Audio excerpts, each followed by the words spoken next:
அனைவருக்கும் வணக்கம். இந்த வீடியோ பதிவுல நம்ம என்ன பார்க்க போறோம் அப்படின்னா B.Ed செகண்ட் இயர் ஸ்டூடெண்ட்ஸ்க்கான டீச்சிங் பிராக்டிஸ் பத்தி தான். ஸோ இதை ஸ்கிப் பண்ணாம இந்த வீடியோ பாருங்க. இது ஒரு அவசரமான பதிவு, அதே மாதிரி ஒரு அவேர்னஸ், ஒரு விழிப்புணர்வு பதிவு அப்படின்னு சொல்லலாம். அதாவது இப்போ நீங்கள் ஃபர்ஸ்ட் செமஸ்டர் எக்ஸாம் எழுதுறீங்க, செகண்ட் செமஸ்டர் எக்ஸாம் எழுதுறீங்க, பட் டீச்சிங் ப்ராக்டிஸ் அப்படின்னு சொன்னால் அதோட சீரியஸ்னஸ் உங்களுக்கு நிறைய பேருக்கு என்னதான் ஆசிரியர்கள் சொன்னாலும் புரிய மாட்டேங்குது.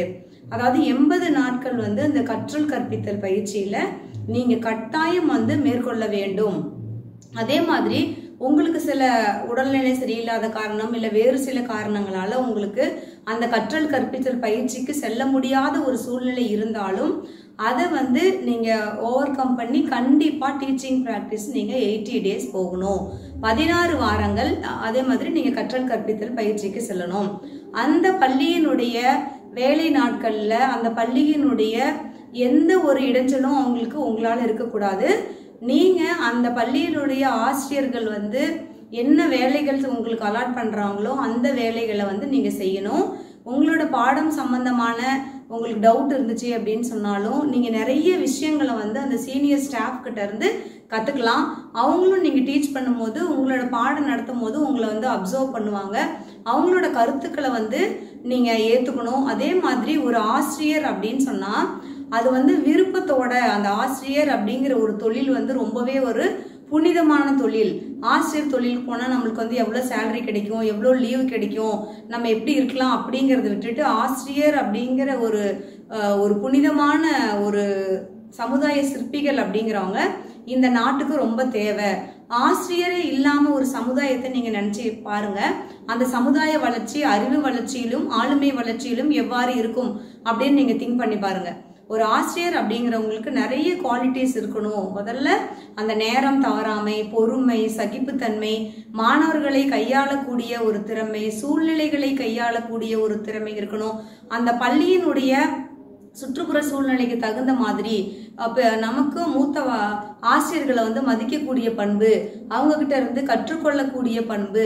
சில உடல்நலக்குறைவா இருந்தா கூட அந்த சமயத்திலையும் நம்ம எப்படி அந்த பள்ளிக்கு சென்று அந்த மாணவர்களை நம்ம ஃபேஸ் பண்ணணும், அப்புறம் ஒரு தேர்வு எப்படி வைக்கணும், ஒரு பேப்பர் எப்படி திருத்தணும், ரிசல்ட் கொடுக்கணும். அதே மாதிரி நீங்கள் மெயின்டைன் பண்ணக்கூடிய அந்த பதிவேடுகளை எப்படி மெயின்டைன் பண்ணணும்னு நிறைய விஷயங்கள் இருக்குது. நீங்கள் அந்த 80 டேஸில் கற்றுக்கிறதுக்கு ஃபர்ஸ்ட் பார்த்தீங்கன்னா லீவ் போடாமல் மேக்சிமம் அந்த ட்ரைனிங் பீரியடை நீங்கள் அட்டன் பண்ணணும். அப்படியே நீங்கள் அந்த ட்ரைனிங் பீரியடில் தவிர்க்க முடியாத சூழ்நிலையில் ஒரு சில நாட்கள் லீவ் எடுக்கிற மாதிரி இருந்துச்சு அப்படின்னா அதுக்கு எக்ஸ்ட்ரா நீங்கள் ஒர்க் பண்ணி தான் அந்த அட்டெண்டன்ஸ் சர்டிஃபிகேட்டை வாங்கிட்டு வரணும். அந்த அட்டெண்டன்ஸ் சர்டிஃபிகேட்டில் 2 அட்டெண்டன்ஸ் சர்டிஃபிகேட் உங்களுக்கு ஸ்கூல்லேருந்து தருவாங்க. அதில் உங்களோட யூனிஃபார்ம் ஃபோட்டோ ஒட்டி HM கிட்ட சைன் வாங்கிட்டு கொடுத்தீங்கன்னா தான் நீங்கள் ப்ராக்டிக்கல் எக்ஸாம் அட்டன் பண்ண முடியும். இன்னொன்று, யூனிவர்சிட்டியிலேருந்து உங்களுக்கு ஸ்கூலுக்கு சர்ப்ரைஸ் விசிட் வருவாங்க. அதே மாதிரி உங்களுக்கு மாவட்ட முதன்மை கல்வி அலுவலகத்துலேயும் இருந்து உங்களுக்கு விசிட் பண்ணி உங்களோட அட்டெண்டன்ஸ் எடுத்து பார்த்து நீங்கள் என்ன மாதிரி டீச் பண்ணுறீங்க அப்படின்னு சொல்லி நோட் பண்ணிட்டு வருவாங்க. ஸோ நிறைய விஷயங்கள் இருக்குது. நம்ம ஆர்வத்தோடு செய்யக்கூடிய எந்த ஒரு செயலுமே சக்ஸஸ் ஆகும்.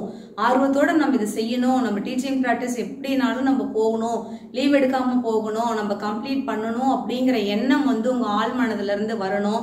இந்த சமுதாய மாற்றம் அப்படிங்கிறது உங்ககிட்ட இருந்து ஏற்படுத்தணும்.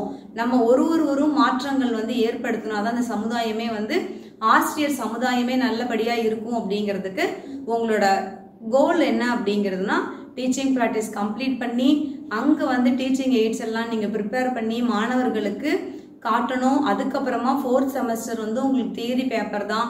So wish you all the best. இந்த டீச்சிங் ப்ராக்டிஸ் எல்லாருமே கண்டிப்பாக நல்லபடியாக முடிக்கணும் அப்படின்னு நானும்